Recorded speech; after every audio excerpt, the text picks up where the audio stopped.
આજે હું ભગવાન જગન્નાથજીની મૂર્તિઓ જે ગાયબ થઈ છે કે મોકલી દેવામાં આવી છે એના વિશે હું થોડીક ચર્ચા કરું છું. દરેક ભાવિ ભક્તો સમાજ માટે અને ખાસ કરીને ભોઈ સમાજ જાદવના માટે ખાસ આ સંદેશ છે.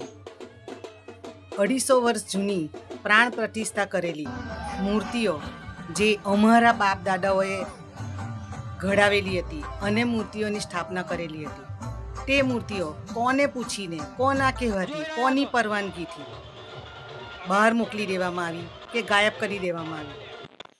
એ પ્રમુખને કોણે સત્તા આપી? આખા સમાજની પરવાનગી લીધી?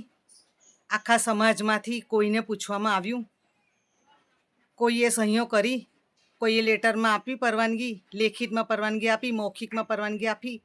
આખા સમાજમાં જ્યારે પણ ડોનેશન લેવાનું હોય છે તો આખા સમાજમાં ઘરે ઘરે જાઓ છો ડોનેશન લેવા માટે, તો આ મૂર્તિ બહાર મોકલવાની હતી કે ગાયબ કરી દીધી? જે કારણ હોય તે તેના માટે આખા જાદવ ભોઈ સમાજની તથા રથયાત્રામાં જોડાયેલા ભાવિક ભક્તોની પરવાનગી લેવામાં આવી હતી? પૂછવામાં આવ્યું હતું?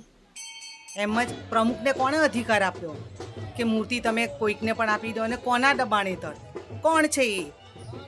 જેણે બી દબાણ કર્યું છે તે વ્યક્તિ એવું તે કેવું દબાણ કર્યું? શું દબાણ કર્યું કે તમારે મૂર્તિઓ તેમને આપી દેવી પડી? શું મૂર્તિના બદલામાં તમને ફંડ આપવામાં આવ્યો છે કે ફંડ મેળવવામાં આવ્યો છે? આ જનહિતમાં સવાલ કરું છું. અમારા બાપ દાદાઓએ લોહી પાણી રેડીને આ મૂર્તિઓનું ઘડતર કરેલું છે અને સ્થાપના કરેલી છે અને ભોગ આપ્યો છે. તમે આજકાલના આવેલા મૂર્તિઓને સગે વગે કરવાવાળા કોણ? ગાયબ કરવાવાળા કે મૂર્તિ મોકલવાવાળા કે બીજી જગ્યા ઉપર પૂજા માટે આ સ્થળથી આ સ્થાનેથી છોડીને મોકલવાવાળા તમે કોણ? તાત્કાલિક ભોઈ સમાજમાં બેઠક બોલાવો, આનું કંઈ જે પણ કંઈ હોય તે નિરાકરણ લાવો. આ બધું ચલાવી લેવામાં આવશે નહીં.